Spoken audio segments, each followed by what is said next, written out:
That is not decided. More or less, I am asking vote for myself. Sir ನಾವೇ ಸ್ಪರ್ಧೆ ಮಾಡ್ತೀರಾ ಅನ್ನೋ ಚರ್ಚೆ ಶುರುವಾಗಿದೆ ಸರ್ ಈಗ ಕನಕಪುರ ಡಿಕೆ ಸುರೇಶ್ ಅವರು ಬಿಟ್ಕೊಟ್ಟು ನನಗೆ ರಾಜಕೀಯವಾಗಿ ಜೀವ ಕೊಟ್ಟಂತ ತಾಲೂಕು. ನಾನು 4 ಬಾರಿ ಚನ್ನಪಟ್ಟಣ ಒಂದು ಹೋಬಳಿ ಜನ ಚನ್ನಪಟ್ಟಣದಲ್ಲಿ ಇದ್ದಾರೆ. ಒಳ್ಳೆ ಜನ.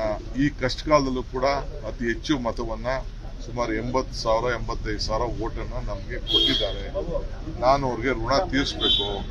ಆ ಜನದ ಬದಲಾವಣೆ ಮಾಡಬೇಕು. ಕನಕಪುರ ಯಾವ ರೀತಿ ಅಭಿವೃದ್ಧಿ ಮಾಡಿದ್ದೀನಿ ಅದಕ್ಕಿಂತ ಹೆಚ್ಚಿಗೆ ಅಭಿವೃದ್ಧಿ ಮಾಡಲಿಕ್ಕೆ ಅವಕಾಶ ಇದೆ. ಸೊ ಅದಕ್ಕೆ ನಾನು ಇವತ್ತು ನಾನು ಎಲ್ಲ ದೇವಸ್ಥಾನಗಳಿಗೆ ಆ ಜನರಿಗೆ ಪ್ರೇರಣೆಯನ್ನು ಕೊಟ್ಟು ನಮಗೆ ಶಕ್ತಿ ತುಂಬಿಸ್ಲಿಕ್ಕೆ ಅವಕಾಶ ಮಾಡಿಕೊಟ್ಟಂತ ದೇವರುಗಳಿಗೆ ಹೋಗಿ ಫಸ್ಟು ನಾನು ನಮಸ್ಕಾರ ತಿಳಿಸ್ತೀನಿ. ಆಮೇಲೆ ಮತದಾರರ ಹತ್ರ ಮಾತಾಡ್ತೀನಿ. ಮತದಾರರು ಏನು ಹೇಳ್ತಾರೋ, ನಾಯಕರುಗಳು ಏನು ಹೇಳ್ತಾರೋ ಅದಕ್ಕೆಲ್ಲ ನಾನು ಕೇಳ್ಬಿಟ್ಟು ತೀರ್ಮಾನ ಮಾಡಿ. ಮತದಾರರು ನಿಮ್ಮ ಬಗ್ಗೆನೇ ಒಲವು ಇಟ್ಕೊಂಡ್ರೆ ಏನ್ ಮಾಡ್ತೀರಿ ಸರ್? ವಿಧಿನೇ ಇಲ್ಲ. ನಮ್ಮ ಪಕ್ಷ ಏನ್ ಹೇಳ್ತದೆ, ಮತದಾರ ಏನ್ ಹೇಳ್ತಾರೆ ಕೇಳಲೇಬೇಕು. ನಿಲ್ತೀರಿ ಸರ್. ನ್ಯೂಸ್ ಫಸ್ಟ್ ನಿರ್ಭೀತಿಯಿಂದ ನಿಮ್ಮ ಪರವಾಗಿ.